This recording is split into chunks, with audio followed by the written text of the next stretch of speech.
Hoy les quiero hacer una presentación de la propuesta que ustedes han conocido cada año, que el año pasado fue hablar en español, escuchar en español y escribir en español. Cada uno de ustedes seguro que vivió una transformación en ese campo. Yo siento que a mí me ayudó mucho a mejorar mi capacidad de escuchar en español. Es bastante difícil uno aprender a escuchar a otro, más de 3, 4, 5 minutos. Pero cada uno de ustedes seguro que vivió mejor en alguna de esas habilidades o en todas. ¡Qué bueno! Recuperamos para ese año la importancia capital del primer idioma sobre cualquier otro idioma. Obviamente sobre el inglés, sobre el alemán, sobre cualquier otro idioma, la importancia capital de ese idioma.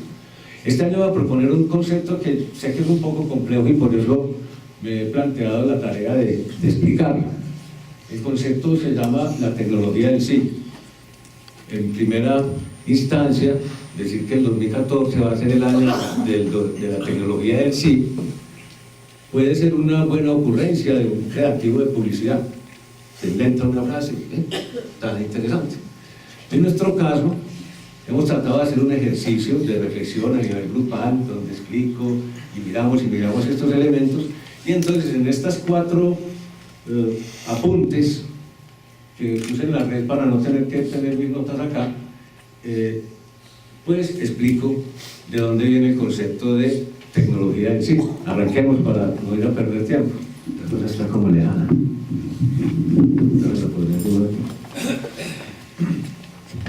Digo, inspirado en la obra Filosofía del No de Bachelard. Por eso les digo que hago un esfuerzo en este momento de tipo pedagógico, porque siento que aquí entre nosotros somos bomberos, es decir, somos pedagogos. Y entonces cuando hace una propuesta como tecnología del sí, no la puede dejar así para que deslumbre, sino, como les he dicho siempre, el mago tiene que mostrar el truco, porque nosotros todos no estamos dispuestos a que simplemente vengan expresiones o cosas que descrestan por lo creativas, sino porque tengan un transcurrido. Les voy a mostrar el truco de la tecnología del sí en términos de concepto. Para empezar, pues ustedes ven que hay una propuesta de alguien que se llama Bachelard y que habla de la filosofía del no. Más tarde volveremos a eso. En este punto A tengo el concepto de obstáculo epistemológico. Ese concepto lo hemos trabajado nosotros desde la perspectiva, por ejemplo, de la nanobiotecnología, donde hemos referido esa dificultad que nosotros tenemos para entender algo muy pequeñísimo o algo muy veloz, lo hemos llamado obstáculo epistemológico. Es decir, obstáculo para cogerle sentido a la expresión, por ejemplo, en ese caso, por esos elementos. Aquí profundizo un poquito qué es el concepto de obstáculo epistemológico que nos toca manejar a cada uno de nosotros cuando el aprendiz, uno ve que llega hasta un punto, pero no puede pasar al otro. ¿Sí? ¿Qué es el obstáculo que debe entender el educador? No necesariamente el aprendiz, debe entender el educador que tiene ese reto. Entonces, los obstáculos son del orden, por ejemplo, la primera vez o la experiencia primera. De acuerdo a cómo uno le vaya la primera vez, una vez, uno ya se crea el obstáculo epistemológico de que pues, las cosas serán buenas si le pasan lo mismo que la primera vez. Eso implica que cuando usted está avanzando en la construcción de un concepto, usted se alinea hacia las ideas que las vivió la primera vez o la experiencia por primera vez. A ver, una experiencia podría ser que usted considera que es un gran experto en besar y que sabe besar muy bien, porque la primera vez que besó a aquella novia salieron rayos, truenos y centellas. Entonces quedó pensando que eso era así. Pues eso es un obstáculo epistemológico, porque le va a estar pidiendo a cada situación exactamente, cada que pase eso, como que la naturaleza brille. Eso es un tipo de obstáculo epistemológico. Otro, la generalización. Nosotros tendemos a que pues, si una cosa pasa acá, lo más seguro es que pasa allí. Ese sentido que es tan básico, pero pues que en el mundo nuestro, que se mueve por las normas del pensar bien, uno aspira como pensar bien, como decir las cosas con una cierta ortodoxia, con una opinión correcta, uno recurre mucho a esta generalización, obstáculo epistemológico, porque usted, por ejemplo, en el caso de la temperatura o, digamos, del agua, usted puede generalizar que ocupa más volumen cuantos más litros de agua tenga. Pero si resulta que si es hielo o no es hielo, puede ser que la ley vaya en sentido contrario. Puede ser que el hielo ocupe más espacio que el agua líquida, es decir, que se cumpla una norma con un fenómeno físico solo a unas determinadas temperaturas y a otras no. Ese concepto de la generalización es muy, muy importante. ¿Qué pasó en este barrio? Entonces eso es lo que pasa en la ciudad, generalización. Ese obstáculo es peligrosísimo. ¿Qué es que pasó en un enfoque con respecto de un sistema biológico? Y aquí estoy viendo uno estético, mecánico, y entonces uso este, y aquí lo mismo. También es una generalización. La noción de lo real. Esa es también un obstáculo epistemológico. Uno tiene un cierto sentido de que, como lo que es, es. No sabemos la corriente que sea, pero lo que es eso, no. Entonces uno se mete en ese sentido de lo que verdaderamente es lo inmediato y puede correr el riesgo de que lo que es no es. Entonces es un obstáculo en términos de poder entender otra versión. Si uno dice que si lo más pequeño no se puede ver, pues es muy probable que esté frente a un obstáculo que le va a impedir verlo, ¿sí? Simplemente a partir del hecho de, es que eso es imposible. Lo verbal, es imposible que con nuestras palabras nosotros podamos manejar el significado de ustedes allá, de lo que estoy diciendo. Las planteo, las dejo abiertas, pero es un obstáculo que yo no puedo vencer, el hecho de que, si bien podemos hablar en el mismo idioma, es muy probable que no pensamos en el mismo idioma, no tenemos los mismos símbolos, las mismas aproximaciones allá de sentido en nuestras cabezas. Nuestras vidas han sido diferentes, entendemos cosas diferentes frente a las mismas palabras. Este es el sentido de lo verbal. Conocimiento unitario y pragmático, muy parecido a esto en nuestro medio, el hacer. No, es que eso se hace así, punto. Pero ¿por qué? Nadie lo explica. No, se hace así, así rinde, así produce. Ese es un proceso que en términos investigativos produce obstáculos epistemológicos.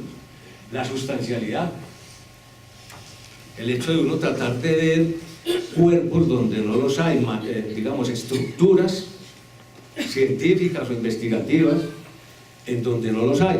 La sustancialidad es la que nos permite a nosotros sentir los objetos, los cuerpos, pero también podemos crearlos mentalmente. En esa tendencia que nosotros, en vez de fijarnos en los objetos que nos dispone nuestra propia conformación, tenemos esa capacidad. Lo animista, de ánimo, de ponerle vida a las cosas, de la libido, en el trasfondo allá nuestro, siempre, según Freud, como que hay unas compulsiones de tipo sexual y demás. De la libido trata de, hay un obstáculo siempre con respecto a que yo soy un ser animal, hombre o mujer, que cuando estoy frente al conocimiento me siento como que me estoy metiendo en un tema que no tiene que ver con lo que es mío. De eso trato pues enseguida. Bueno, de lo cuantitativo, ahí hablamos de esos obstáculos que tienen que ser, que es que yo no me imagino, hace 40 años decíamos, ese carro va a 80 kilómetros por hora. Se mató porque iba a 80 kilómetros por hora. Ahora pues todo el mundo a 80 kilómetros por hora. Obstáculo en términos de lo cuantitativo. No nos imaginábamos en esa época, dada la velocidad de nuestros vehículos, que uno pudiera andar a 80 kilómetros por hora.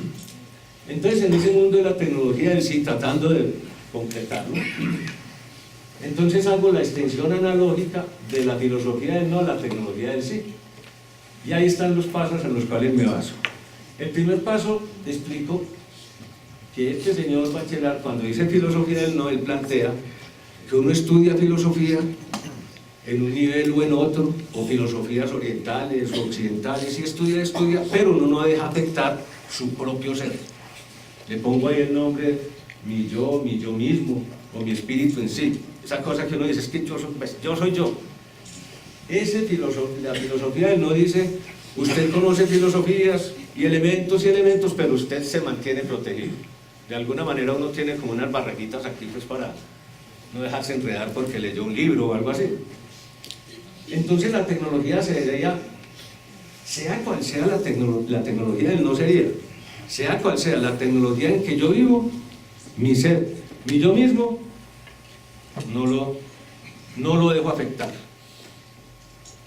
Es decir, ese ser, mi yo mismo, ese que construimos a los 8 o 9 años cuando nos enseñaban religión y civismo y demás, ese no lo dejo tocar, esté en la tecnología que esté, está en la edad de piedra, en la del cobre, o esté ahora en la era digital, mi yo, no lo dejo tocar. Esa sería una tecnología del no. La tecnología del sí es, ¿y qué tal si de pronto cubrimos durante este 2014 esa diferencia? Abrir la condición de ese yo mismo, mi espíritu en sí, esa cosa con la que nos referimos a nosotros mismos, durante este año, para actualizarlo en un bache, porque no está siendo actualizado desde hace 15 o 20 años por cada uno de ustedes, de acuerdo a la tecnología. No para volvernos unas personas diferentes cada que aparezca un iPhone 5, 6 o 7, pero en este año, ¿por qué no miramos bien si esas tecnologías sí están cambiando mi sentido del yo? Démosle a nuestro desarrollo, a nuestra construcción de tipo vital, un añito, como le dimos un año a la importancia que tiene el hablar en español en esta serie durante este año, como les digo, un poco más profundo en términos pedagógicos, porque esto va a ser complicado explicarlo, en fin. Bueno, ¿y por qué no quitamos esas barreras que no nos deja cambiar frente a nada, sea cual sea la tecnología imperante? Yo puedo entender a Einstein, pero yo sigo con las mismas. Entiendo a Newton, sigo con las mismas. Nunca me dejo transformar, mi yo en sí. Pero bueno, año para eso. Estoy mostrándoles el camino por donde se fue generando el proceso, porque cada uno puede hacer exactamente lo mismo. Entonces, cuando hago esa extensión analógica, tengo que verificar que cuando uno se pasa de una estructura en donde fue creado un concepto, un sistema, y me paso al otro, debo poner mucho cuidado, porque cada sistema donde se crea tiene pertinencias donde se crea. Ejemplo, nace, crece, se reproduce y muere. Eso tiene sentido en los sistemas biológicos, pero desde luego el emprendedor dice, no, también, una empresa nace, crece, se reproduce y muere. Y alguien, no sé, astrónomo, geólogo, dirá, el planeta Tierra nace, crece, se reproduce y muere. Todos podríamos utilizar ese mismo marco de referencia, pero es que esa estructura de referencia es biológica, y entonces tiene unas particularidades y se puede usar con toda la libertad, pero ahí en ese campo. Cuando yo ya me paso a considerar esa estructura biológica dentro de una empresarial, pues ponga mucho cuidado. Puede servir mucho, pero ponga mucho cuidado que eso se inventó en el mundo biológico. Entonces, eso es lo que digo, las extensiones analógicas y sus peligros. Todos los hacemos. Todos los hacemos. Usted sabe explotar la explotación de cerdos, pero hay que explotar ganado, y uno dice, eso debe ser muy parecido. Extensión analógica. Cuidado, porque muchas normas de ese sistema vivo pueden no servirle en el otro. Lo digo así en ese sentido. Cuando extendemos un marco referencial formulado en un ámbito de la ciencia a otro, tenemos que asumir que la tecnología traiciona que la analogía traiciona la exactitud. El sistema nace, crece, se reproduce y muere de los sistemas vivos puede usarse para profundizar un sistema mecánico, pero debemos entender que es una extensión derivada de una analogía con los peligros que ello implica al traicionar los supuestos del sistema inicial. Es simplemente aceptar que estos son los temas que nosotros tenemos que mover. Esto es pedagogía. Este es el entendimiento de qué es lo que nosotros sabemos, qué es lo que queremos proyectar, la forma como nosotros operamos. Entonces, los hábitos, en lo que nos tenemos que poner cuidado. Y el punto cuarto, pues entonces es, ya concretamente, empiezan acá los años de la tecnología del sí. Obviamente, todo este discurso previo no es necesario formularlo, se volverá un símbolo, no sé, un dibujo, una ficha. En el 2014 cambiaremos el soy yo mismo por el soy yo mismo actualizado a la hora. Es decir, yo yo mismo, es decir, el espíritu, como usted se llame, ese verdaderamente está tan actualizado como que, por ejemplo, ya comprende que puede estar usted en varias partes a la vez. Porque el yo mismo, que yo conocí por a los 8 o 9 años, uno no puede estar en varias partes a la vez. El ahora, frente a la tecnología, sí lo puede hacer. El ahora, frente a los metaversos, sí lo puede hacer. Pero quién sabe, frente a otras tecnologías que precisamente los compañeros pues, de Tecnoparque y Tecnoacademia nos las otearán o vislumbrarán, hay unas transformaciones que se van dando. Un poco como lo que nos pasa ya a los viejos, que uno al principio pensaba que era un cuerpo con espíritu, y después se va dando cuenta que en realidad es un espíritu con cuerpo y que de lo que se va saliendo es del cuerpo, pero ahí va quedando ese otro elemento de lo que uno es. Esos conceptos se revisan a través de los crecimientos.